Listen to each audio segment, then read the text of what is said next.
STEMPrime Researchcast. Good evening. How is everybody doing today?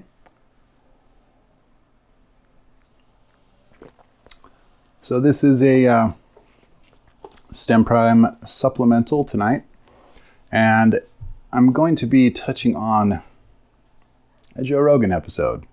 And I'm actually going to be doing about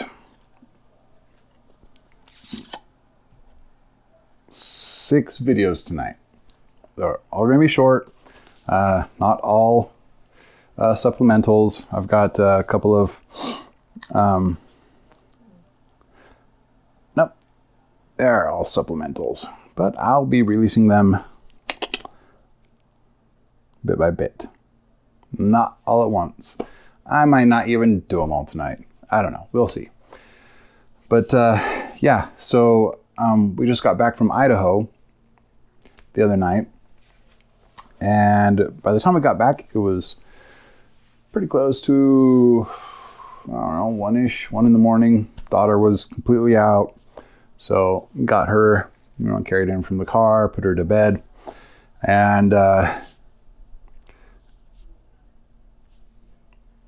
don't know. I just couldn't sleep. It must have been part sunburn. I can still feel it. You know how you just cannot sleep when you have a sunburn? My eyes, I can still feel my eyes are just burning.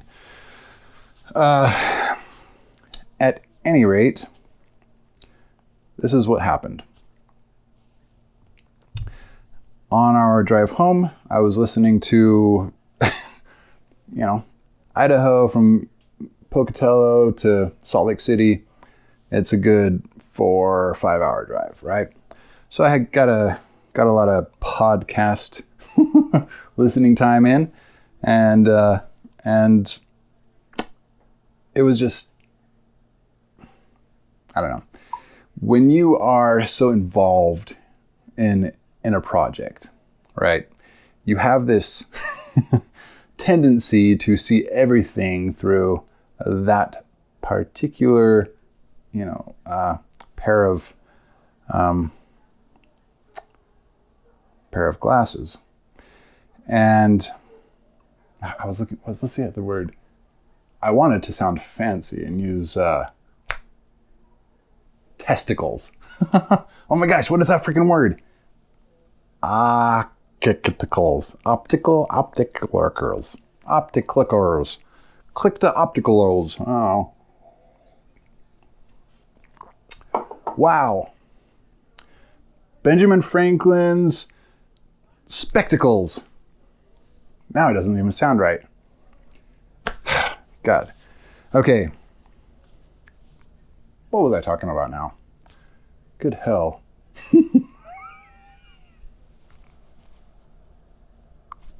Oh, right. Rose-colored glasses.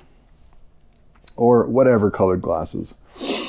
Okay, so everything I look at and hear and see and read has a very STEM drive, STEM epiconomy color to it. So I see things through that unique set of shades. But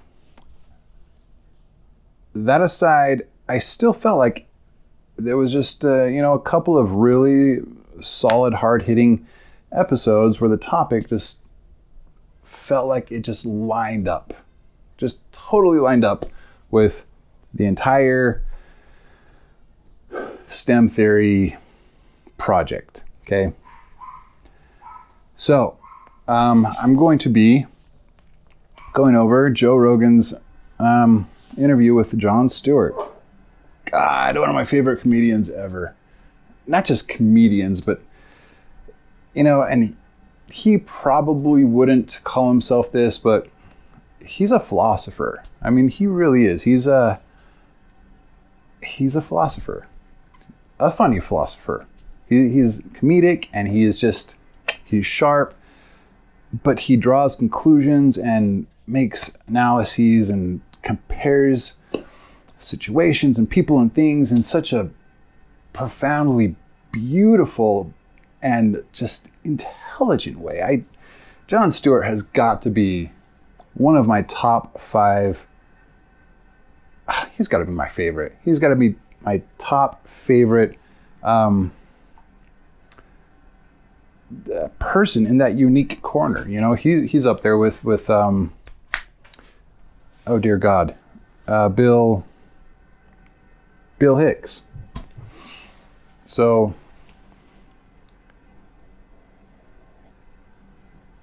I don't know, but I get that he got tired. He wore himself out on the mission, and shit was not going. He didn't feel like things were making any difference, and I totally sympathize with that. I would be probably way more frustrated than he was. I probably would have not taken, that sort of deviation from social deviation from what I thought I was, trying to impart to the people. Anyway, okay, so I wanted to touch on a couple of points. And it was so crazy watching this because I felt like the conversation between Joe Rogan and Jon Stewart was so... it almost felt like they made it just for me. Like, for real. It was just so exactly what I needed to kind of hear them saying and wanted to hear, reverberate back to me from society, especially what Jon Stewart said. It was just so in line with STEM theory. He didn't know it. He has no clue what STEM theory is, probably. But everything they were talking about was just like, that's STEM theory, that's STEM theory, that's STEM, what the fuck, that's STEM theory. And I was just like, this is so fucking cool to hear them saying shit like this. Now, granted, he says stuff like this a lot, but exactly what he said was not something I had heard him specifically address previously. What badass words came from old Jon Stewart's mouth. Now I've got quotes around this, so I'm hoping it's an actual quote. But, okay. They were talking about just how insane everything is. They were talking about politics and the... man, what subject led them into this particular topic? I think, at any rate, that's aside from the matter, because in this particular instance, context isn't everything here. What he said was just so awesome to hear somebody say that. And I'll explain why in a second. Okay, he says, quote, "We built our whole society economically from the top down."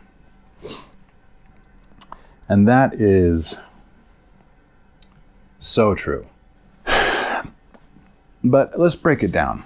We built our whole society economically from the top down. They were talking about COVID. Doip. So, I guess their really argument was not all of, but some of what I covered in the pandemic episode. I think it was number 4, right? Where I outline exactly what the problem is with a currency-driven economy when you have something like a pandemic or a massive international issue where you need quick response times and you need resources to flow when they're ready to flow, but having the economic bottleneck in the way, and having the compounding financial drive that fires, agitates, ignites, it complicates the situation. Because people don't want to lose money. We are so utterly mentally tied to the concept that a dollar bill is life,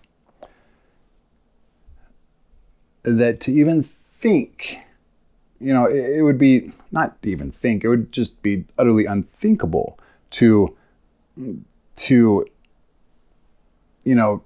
throw away a couple of plane tickets just because it's a pandemic, whatever, It's asinine and it's dangerous. And what we are dealing with right now is directly attributable to the fact that our world runs on a currency-driven economy. So, yes, let's read that quote one more time because it is brilliant. We built our whole society economically from the top down. So Jon Stewart is at least aware of the fallacy of doing this, of structuring everything we know and care about and rely on, that we have built we have built a house of cards. And it's not even cards. It's light, shitty paper. It is little pieces of paper with numbers on it. And we have built the foundation for our entire society on a house of paper.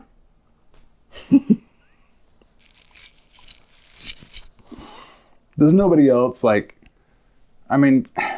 if you are not laughing with, because of being utterly stupefied that we are doing this, that we have so completely fixed our social survival and well-being to something that is ethereal, that doesn't even exist, is fucking crazy to me. Just absolutely insane to me. You look at the stock market, you watch the stocks rise and fall, you see how volatile it is and how just inherently it has no stability at all. Okay, what are the factors that come into play when we were looking at stocks, right? Opinions,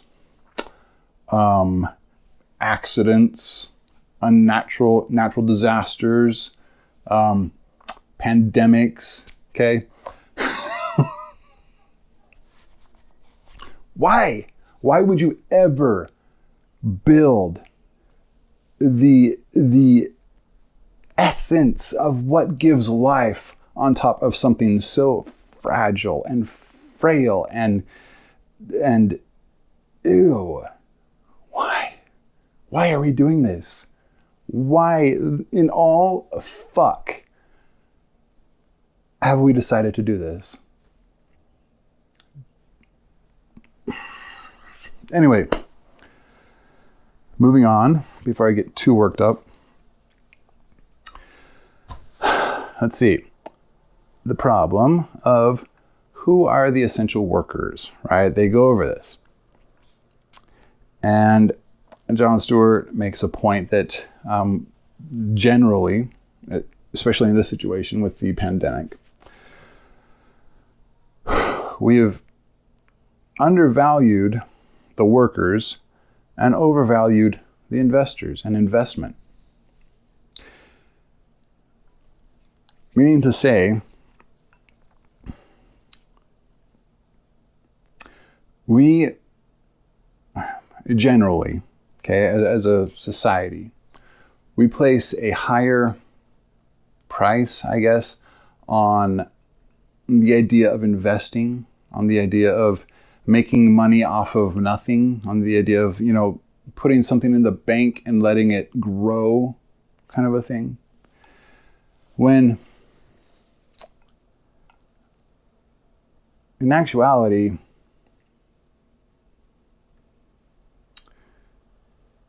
that is almost just a cheap kind of side effect of having a stock market or a currency, I guess, because there are several ways for an investment to bring return. But yeah, nix that last comment. Not necessarily a stock market, but any sort of system where you can,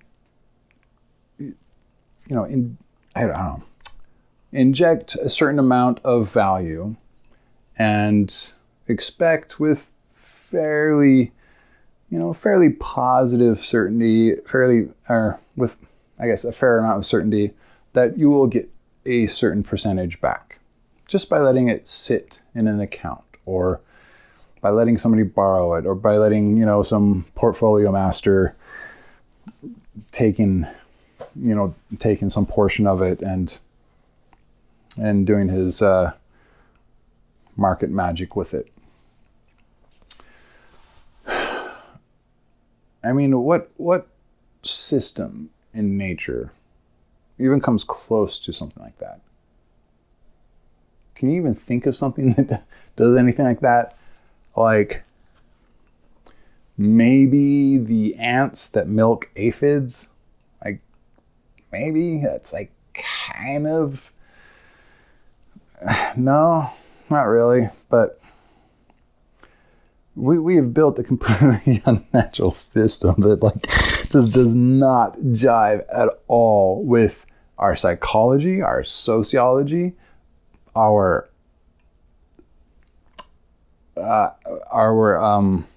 evolutionary traits that we have developed over millennia for survival. It just I don't know. I don't get it. I don't understand it. But it is what it is right now. That's why we need to change this. He then continues to make mention of the fact that because we have this sort of skewed perspective of what is valuable, we devalue the hard workers. We devalue the essential workers, right? So he brought the case up, or made a point that that bus drivers are dropping like flies in New York City because they have to work. They need their paycheck, right? They need to get their paychecks, and public transportation has to continue. And so the bus drivers are the ones that are getting hit the most. Well, I don't know if they're getting hit the most, but it's kind of fucked up. And they're making shit. They're the essential services right now, and they are making shit compared to whoever with his whatever, right? That's not even coming close to putting his life on line, or her, or they, or it, or whatever.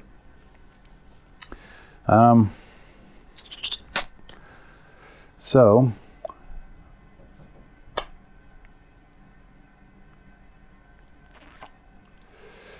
yep.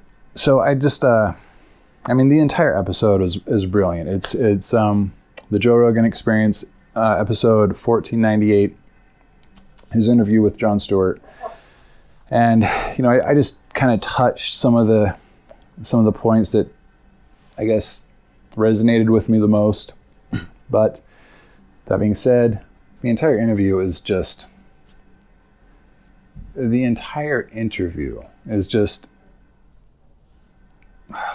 it is just so genuine and real, and like legitimately they're really analyzing the situation and really breaking it down, and they're saying what's real. What is the problem? Like, we know something is wrong. Every single one of us, I don't care who you are, deep down somewhere that there is something wrong with this world. And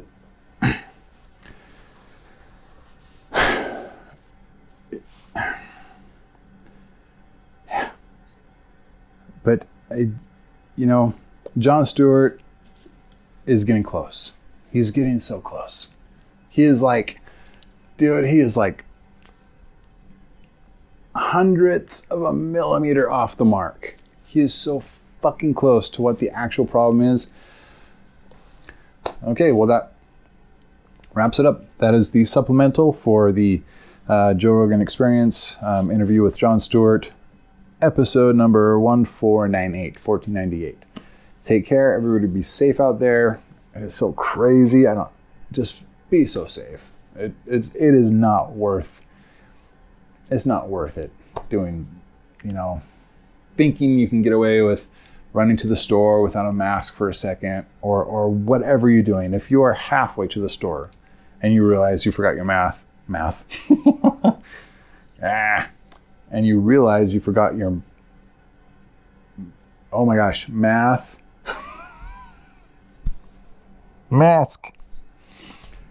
and you realize you forgot your mask, just turn around, go pick it up, grab it, and head back out. I mean, wouldn't you rather be 15, 10, 30 minutes late than ending up, half dead in an ER room 2 weeks from now? So,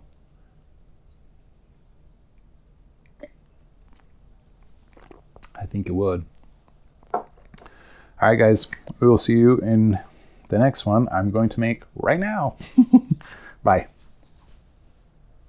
Quick interjection here. I wanted to make a note on this. I just wanted to say that it's obvious to me that, watching the conversation and listening to what Jon Stewart was saying, listening to just following his train of thoughts, following his kind of analysis of the situations, that he recognized, right, that at a very fundamental level, that financial disparity, the disparity between the gulf between classes, the ever widening gulf between classes, the sickening, miles away, miles deep ravine that is just continually widening and deepening between the separate classes, that he realizes, and it is evident in his voice, how he's talking about it, the connections he's making. It is evident that he understands that financial disparity isn't just bad for the financially oppressed. It's bad for everybody. Even the people of privilege, even the people that have been born into money and don't have a care in the world. It is bad for everybody because it is bad for the whole. And Jon Stewart gets that. Oh, it's so great to hear somebody else saying something like this. Like, he gets it, that we function as a single, a single living organism. He understands that if you cut off circulation to, 90% of the body, you're going to have serious physical issues. And he gets it. And it is so good to hear somebody say, hear somebody following certain lines of reason. I don't know if he's going to buy into, STEM theory, if he ever hears about it.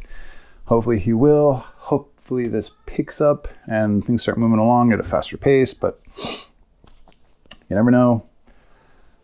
Anyway, it is just so good to hear somebody following such a similar path. The only difference is that he hasn't quite seen just that little bit further yet. Not that he can't. Maybe he has. Maybe he's just afraid of saying it. That's totally a possibility. No, not Stewart. No, He's not afraid of saying shit, dude. That guy will fucking let you know what's up. But yeah, little interjection there. That's all I wanted to kind of get off my shoulders really quickly. Love that guy.